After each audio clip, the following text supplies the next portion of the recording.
Hey guys, welcome to another Gauging Gadgets iPhone or iPad tutorial video.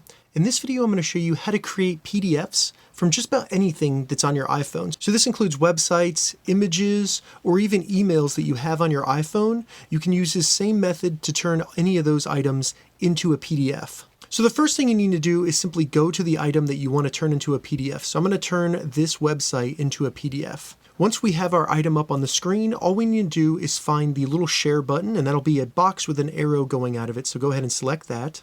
Once the share menu opens up, go ahead and scroll down and you should see print right here. Go ahead, select print. Once the printer options are open, you will see some previews of what it will look like when you print it. So now what we need to do is simply pinch to zoom into one of the pages here. So I'm just going to do that real quick.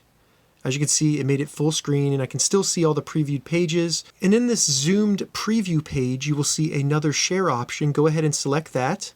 When this opens up, scroll down until you see Save to Files, select that.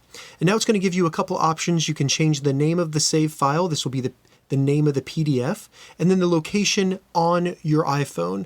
So I'm going to just download it to Downloads, and then I'm going to keep the default name, which is just the title of the website, and I'm going to select Save.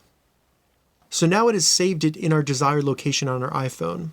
Now when I open up Files on my iPhone and I go to Browse, I go into the Downloads folder, and I can see that we have it right here, the PDF that we just created from the Gauging Gadgets website.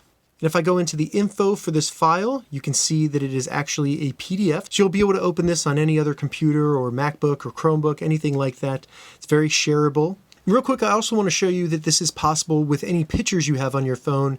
So I found a picture that I took in Joshua Tree just a couple weeks ago. All I need to do to turn this into a PDF is simply select the share button in the bottom left. Once the menu opens up, scroll down and select Print. Once the print preview opens up, simply zoom into the image and then select the new share button and go to Save Files. Now find the desired location and select Save. And then we go back to the desired location. You'll see that the photo is now there, and if I go into the info of it, it shows that it is a PDF. So that's how you create PDFs on your iPhone or iPad. If you have any questions about this, leave a comment below. I'll get back to you as soon as I can. If you'd like to see more iPhone or iPad tutorial videos, check the links in the description. If this video helped you, give it a thumbs up, and please consider subscribing to my channel, Gauging Gadgets, more gadget reviews and tech tutorials. Thank you so much for watching.